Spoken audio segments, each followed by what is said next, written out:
The test is in 4-part, Part 1, Part 2, Part 3, and Part 4. Now look at Part 1. Part 1. You will hear a conversation between two students about buying a used car. First, you have some time to look at questions 1 to 6.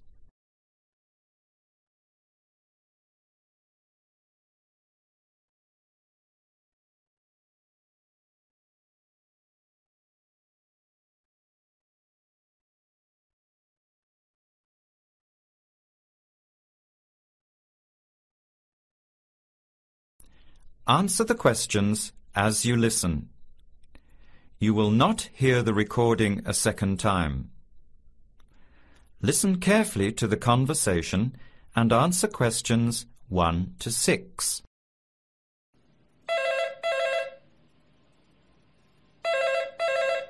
Hello. Hello. Can I speak to Eleanor, please? This is Eleanor speaking. Hi. My name is Jan. I'm calling about the car that was advertised on the notice board in the Student Union building. Is it still for sale? Yes, it is. Your ad says it's a 1985 Celica, in good condition. It's old, but it has been well looked after. My family has had the car for 10 years. I'm just the third owner and my mother had it before me, so we know its history. We've got all the receipts and records. It's had regular maintenance and the brakes were done last year. It runs really well but looks its age. Why are you selling it, by the way? Well, I'm going overseas next month to study. I'll be away for at least 2 years, so I have to sell it. Unfortunately, it's been a good car. You want $1,500, is that right? I was asking $2,000, but since I need to sell it quickly, I've reduced the price. Would you like to come and take it for a drive? I don't live far from the university. Yes, I'd like to have a look. What time would suit you? Any time this evening is fine. Well, I finish classes at 6 o'clock. How about straight after that? Say 6:30? Great, I'll give you directions. When you leave the main gate of the university, turn left on South Road and keep going until you get to the Grand Cinema. Take the first right, that's Princess Street.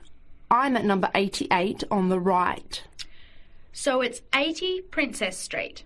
No, it's 88 Princess Street and the suburb is Parkwood. You'll see the car parked in front. It's the red one with the for sale sign on it. OK, thanks Eleanor. I'll see you later. Bye. Before you hear the rest of the conversation, you have some time to look at questions 7 to 10.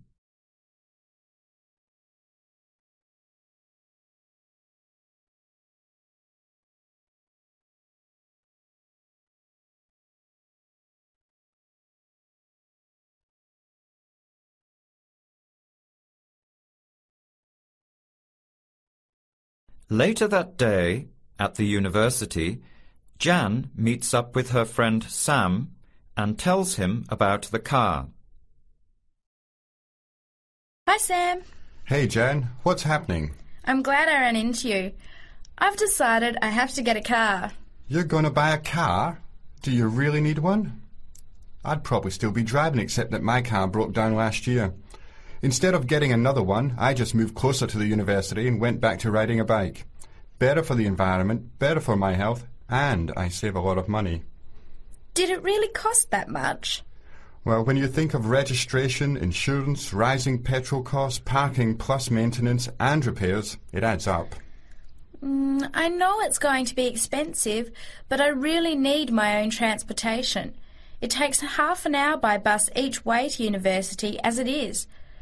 But now I'm working at night in the city. There's no way I want to hang around waiting for a bus late at night, then walk 3 blocks home alone. Hey, I think you've got a point there. So what kind of car are you looking at? It's an 85 Celica, same kind as I used to have.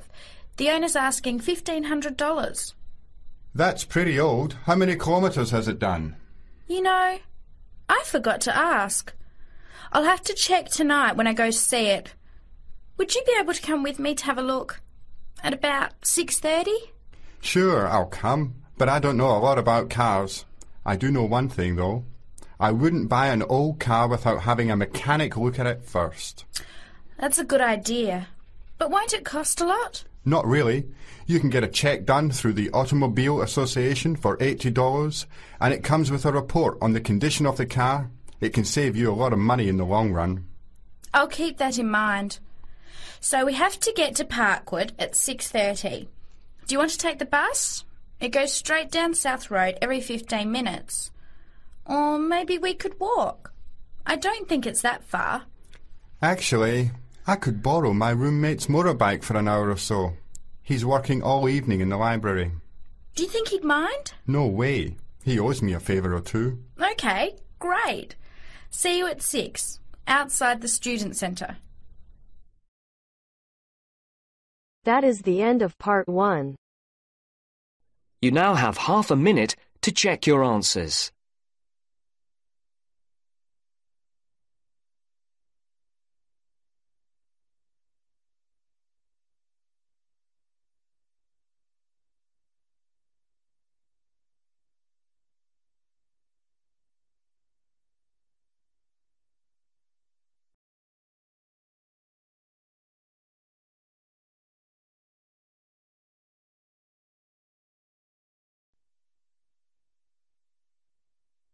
Now turns to part 2. Part 2. Section 2. You are going to hear a lecture about dining services.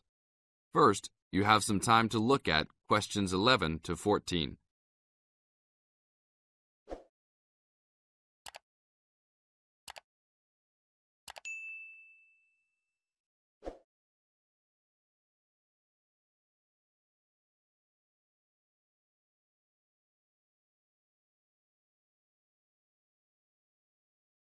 Now listen to the tape and answer questions 11 to 14. Welcome to the Dining Commons. This is the newest facility on campus, and I'm proud to say, also one of the best. I know that all university students miss eating home-cooked food.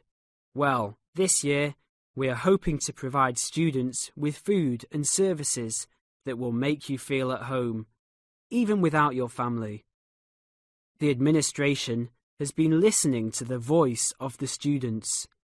Students gave us frequent suggestions last year as to how we could improve the university. One of the most frequent suggestions was improving the dining options. We have been working hard all summer to come up with ideas that will make student life in the dormitories more pleasant. One of the new options we are offering in the dining facilities is variety in student meals. Last year, there was a set menu for every dinner, so if students didn't like the food, there was no choice. Students had to eat whatever was served. But this new dining facility has 3 completely unique areas, each with a different theme. At every meal, there will be 3 options for students to choose from. For example, there might be Italian food at station number 1, which might consist of pizza and pasta. At station number 2, there would be American food, consisting of hamburgers and hot dogs. At station number 3, there could be vegetarian soups and salads, accommodating all the vegetarians. We hope that with the greater selection of food, all students will find something to their liking. Now look at questions 15 to 20.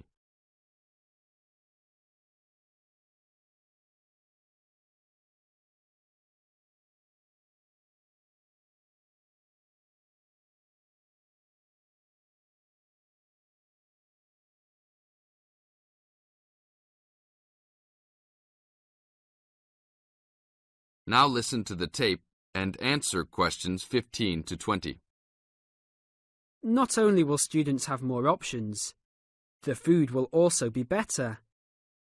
Each section of the facility will have a head chef. These are real chefs that have been trained in culinary school and have been hired specifically by the school to work in the dining facilities. All of the chefs have a speciality. The school is hoping that these chefs will prepare better tasting and more nutritious food. Every student will be able to make suggestions and also give their input as to which menus taste better. Last year, many students complained that the dining facilities didn't have very convenient hours. This year, we hope to change that. We will open for breakfast at 6 a.m. to accommodate all the early risers. In the evenings, we will open until midnight for all the students that like to go for a late-night snack.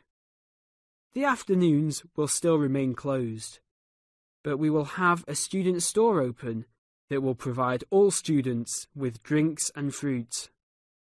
The student store will be open every day from 2 p.m. to 5 p.m. Every student that has paid full tuition and dormitory fees has already paid for their dining facility fees.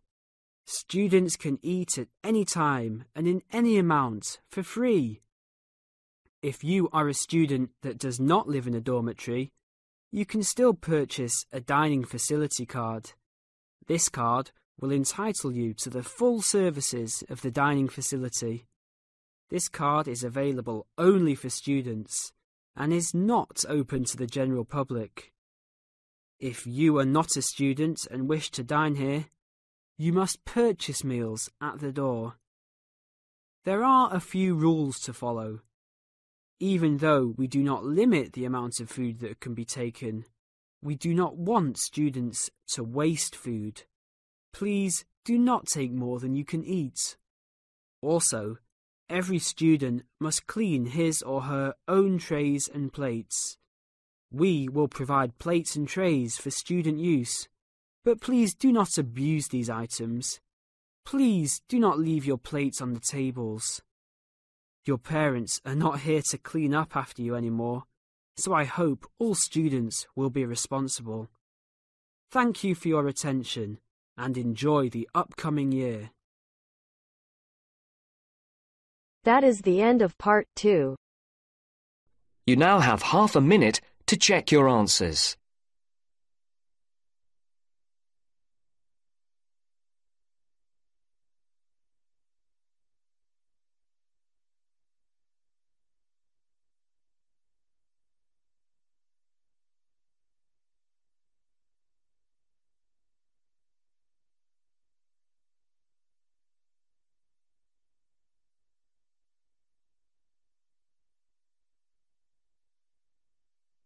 Now turns to part 3. Part 3. You'll hear a woman calling Laverton Arts Centre for some information. First, you have some time to look at questions 21 to 26.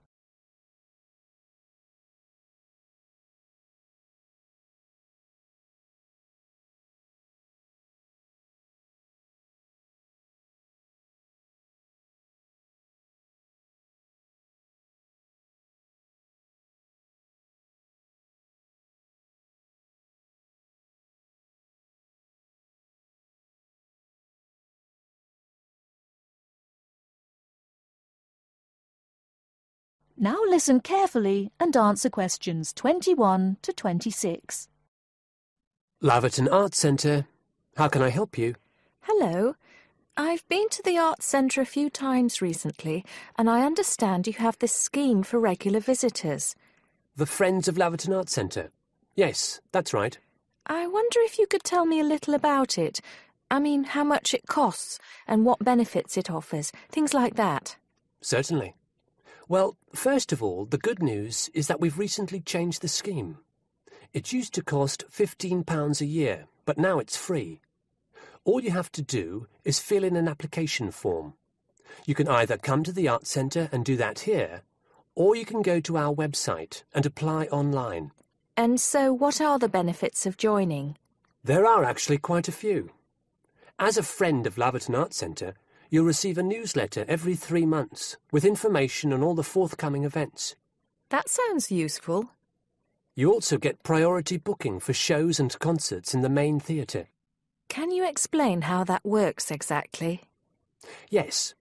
What that means is that when tickets go on sale, for the first 2 days they're only available to Friends of the Arts Centre. So, as long as you book early, you can make sure you get seats. Great! Do you ever offer discounts to Friends of the Centre? Under the old system, when you had to pay to be a member, we did. Under the new system, there won't be any discounts for shows in the main theatre or films at the Arts Cinema. Having said that, we will be offering some discounts to members for performances in the small theatre. There'll be information about this in each issue of the newsletter. I suppose I can find that information online as well, can I? Absolutely. Actually, we're redoing our website at the moment. Right now, there actually isn't a special section for Friends of the Arts Centre on the website. Once the site's been redesigned, there will be. You'll be able to put in your username and password and enter a special section just for you. It sounds excellent. Are there any requirements, though? I mean, as a member, do I have to do anything? Yes, sorry, I forgot to mention that.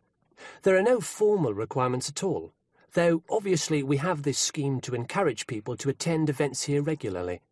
So we ask that you attend at least 4 events a year, whatever they are, if you possibly can. Nobody's going to count, though, and it's totally up to you. That sounds fair enough.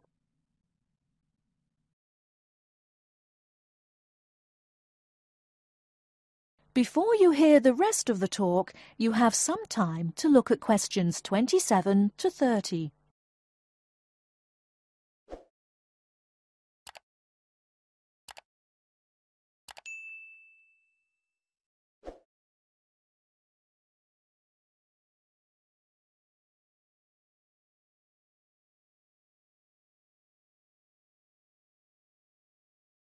Now listen and answer questions 27 to 30.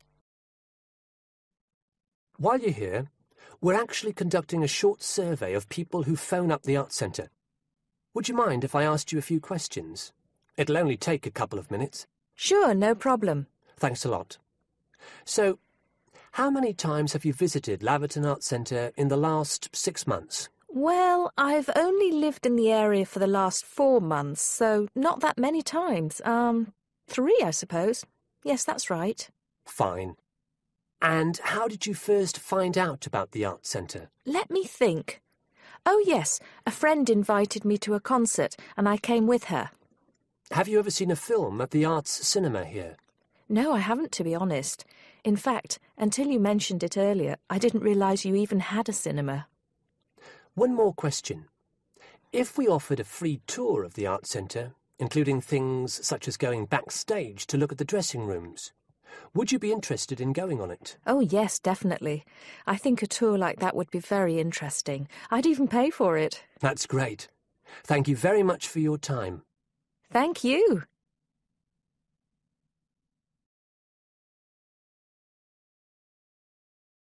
That is the end of part 3. You now have half a minute to check your answers.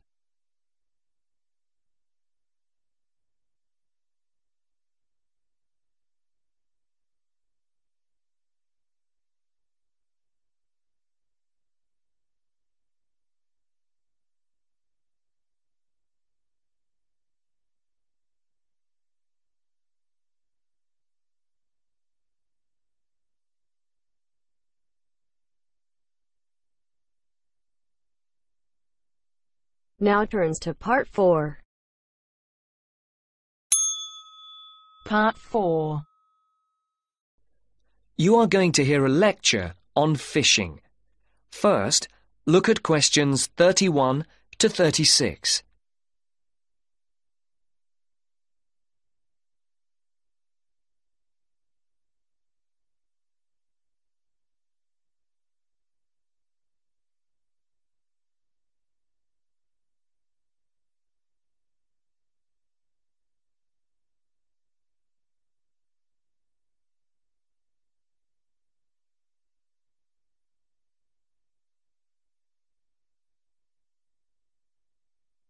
As you can see, there are 4 alternative answers, A, B, C and D, for each question. Decide which alternative is the most suitable answer and circle the correct letter. Good morning again, ladies and gentlemen, and in case you've forgotten, my name is Dr. North from the Marine Habitat Research Unit at the university, and I'm going to continue from the lecture that I gave a fortnight ago on humankind's relationship with the sea from a historical point of view, and also on attitudes to different types of fishing. In today's talk, I would like to focus on the current problems in the fishing industry in Europe, and in particular, the present scarcity of marine fish. As with the last lecture, I've placed a book list, a few relevant articles, and a copy of this lecture on the department website. A statistic to begin with. Since the 1970s, stocks of the most heavily fished species have fallen, on average, by 90%. And why has this happened? Well, there's a chain of events which begins with the demographic changes that have taken place in the world over the last century. During this time, the world population has grown at a phenomenal rate, with efficient and heavy fishing, which is technology-driven, meeting the increasing demands for food. As a consequence, many fishing stocks in the European waters, from the Atlantic to the North Sea and the Mediterranean, are now on the verge of collapse. But the problem is not restricted to European waters. It's a situation that's all too clear all around the world. Fish stocks in the Pacific Ocean, for example, are now on the verge of collapse due to a combination of overfishing and natural changes in ocean ecology. And there's another reason behind the increased demand for fish, and that is the changes in the eating patterns of different countries. Certain countries have a long tradition of fishing, for example, the southern European countries, but eating patterns have changed in countries like the United Kingdom, where fish was once considered as food for the poor rather than the rich. People have been turning to fish as a cheap and healthy alternative to meat, driving up demand and depleting stocks. Food scares like BSE and foot and mouth disease have also driven people away from eating meat, which again is invariably replaced by fish. Before the speaker continues, look at questions 37 to 40.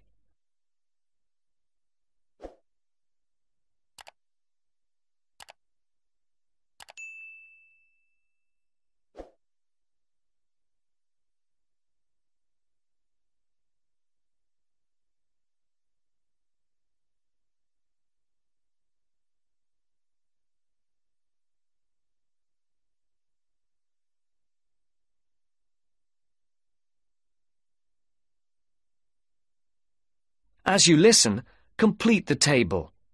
Write no more than 3 words for each answer. Another important reason is that a sizable proportion of the catch from modern trawlers or fishing boats is thrown away. Nets quite often land fish that are not wanted and which are thrown back into the sea dead. Discarded nets and other traps are responsible for the deaths of many fish. Our seas, like the rest of our environment, are littered with rubbish, which also destroys lots of fish. And fish are also being changed by the chemicals dumped into the oceans, as well as by overfishing, so the size of certain species is decreasing. More then have to be fished to produce a decent catch. And the solution? Well, there has to be more than one answer to the problem. Fish farms provide a partial solution, but the quality of the fish is usually inferior to those in the wild. Reducing the amount of fish that any one trawler or fishing boat is allowed to land is the most effective, but also the most unpopular measure. Countries in Europe like Spain rely heavily on fishing, and are naturally against any step which restricts their catch. But if the depletion of fishing stocks continues, there will be no fish left to fish. Take the disappearance of cod from the Great Banks off Newfoundland, which was once the richest cod fishing area in the Atlantic. After a dramatic fall in the cod population for some unknown reason, a ban was imposed, which, it was hoped, would lead to a repopulation of the cod stocks. The cod did not return, and many fishermen were put out of work. This is a scenario which we do not want to be repeated on a large scale. Now, if you look at this table on the screen, you can see where That is the end of part 4. You now have half a minute to check your answers.